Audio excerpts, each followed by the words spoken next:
set a precedent. They don't want things to go on a downward spiral. If you say the ref's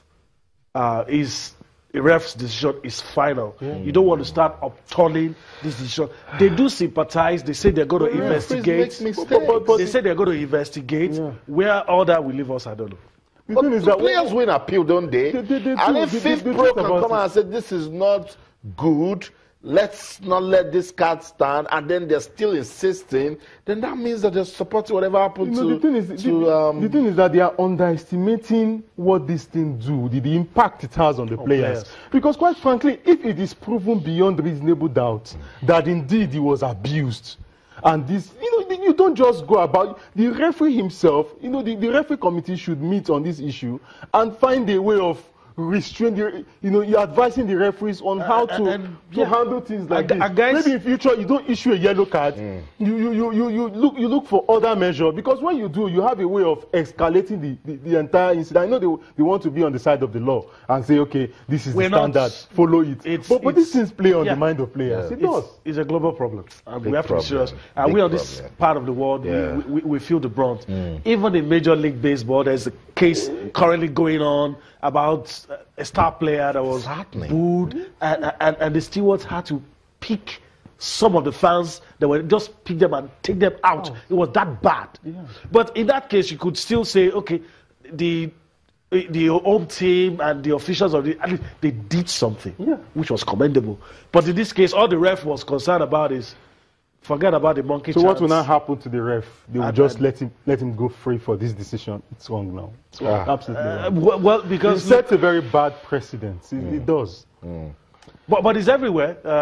That we must say. Even Rio Ferdinand at some point criticized the English FA, saying that they're not doing enough to protect black players. They're not doing enough to bring the hand, give a strong hand against.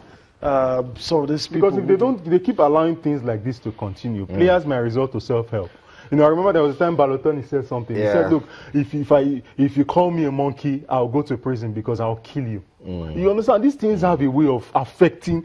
It affects a lot. And just even because they are role models, it can actually get out of their hands into the hands of the fans, and fans might decide to take the laws. They need to be hard. They need to be hard on the fans, who have made this thing. They need to be hard on them. Sometimes they shouldn't be allowed to go scot-free. Yeah, it's difficult, but sometimes as difficult as it is, because we're on the receiving end, maybe because we're people of color, you have to be able to differentiate between racist comments and acts of racism. That's right. Someone who is a racist and someone who just makes racist comments. Sometimes these people use it as a sledge.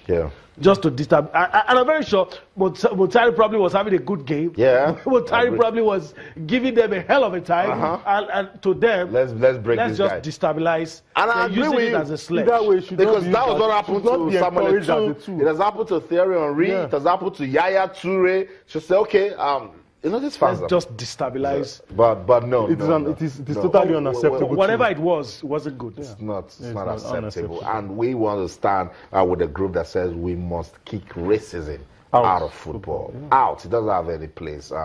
Football should be played with fair play in mind, and we need to respect human dignity. So we start with Suleiman Tari, and let's see if black players in Italy will actually boycott this weekend games in solidarity for Suleiman Tari. Now let's get off to the UEFA Champions League. Last night it was all about Cristiano Ronaldo and Real Madrid. Tonight is Gonzalo Higuain and Juventus getting a 2-0 victory away. Yami, since they're in the final already. Experience paid off.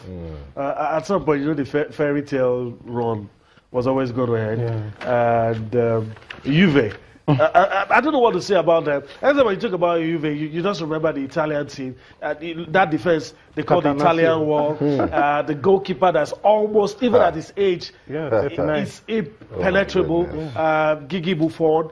You had Bazzagli, Bonucci, and Chiellini. They just make life difficult for you. What else do you want from a defense? So let's go on at the final break. When we come back, home stretch, we'll talk some more. Don't go anywhere. Stay. The final is set.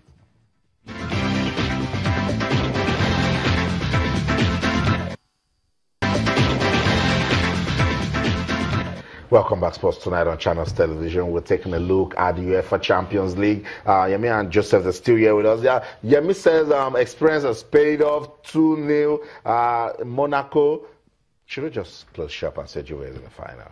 Obviously, I mean, it's difficult. You say obviously, this is football. No, the thing is, if you look at this Juventus, team, you look at the history, you look at the way they've carried themselves this season. They've only conceded 2 goals.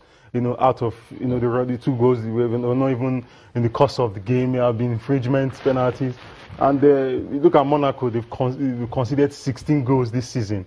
This Juve defense have gone 531 minutes without conceding a Champions League goal. Wow. This is. I mean, it will be very difficult for Monaco to pull this off.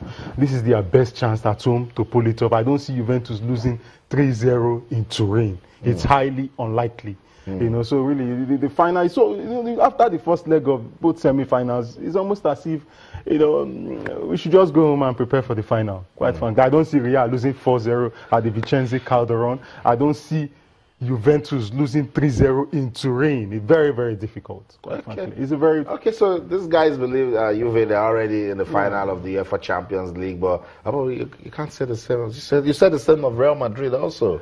You can't argue against Real Madrid at this point. It's difficult.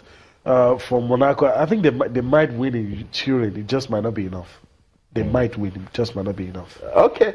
So that's it in the UEFA Champions League. Let's hear from you. What do you think? Is it done and dusted for Juve and Real Madrid? Will they make it through to the final of this year's UEFA Champions League? And that's about what we had last year.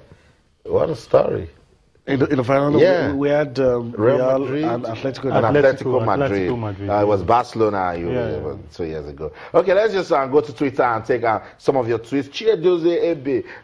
Yes, let's stand up against racism. And he's saying that Prince Boateng kicked the ball into the crowd when he was abused. His anger and passion led him to start an anti-racist movement. So we said that it can spur something in you. There's this reaction. Samuel Eto'o held onto the ball. Dani Alves ate the banana. And but this is not good. We don't want it. And he went on to say, I experienced racism here. Where are you? Would like to know. Where are you? He says, and let me tell you that no reaction by any man against racism is too big because the effect is very emotional. Yeah, that's what I'm saying. It plays on the mind of the athletes. Quantify. And you can make them even go violent, quite frankly. In Rio Ferdinand's comments, he slammed the FA. And probably I should just slam FIFA. I don't think they've done enough. Okay, Akim says, great job you're doing with the Channels National Kids Cup. Please, can we see more games? Yeah, just walk with us. We're showing you all the highlights from season 9 of the Channels National Kids Cup.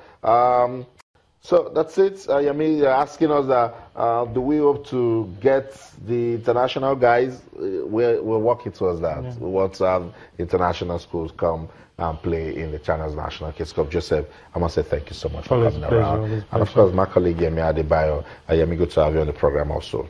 It's a pleasure. And of course to you, wherever you are in the world watching Sports Tonight on Channels Television. When we leave the studio, we don't stop talking sports. So keep talking to us on Twitter, Channels_Sports, Facebook, Channels Sports. On behalf of the team, I'm Austin Okonakpan. Sports is so much fun. So in everything you do, remember to keep talking sports. Bye for now.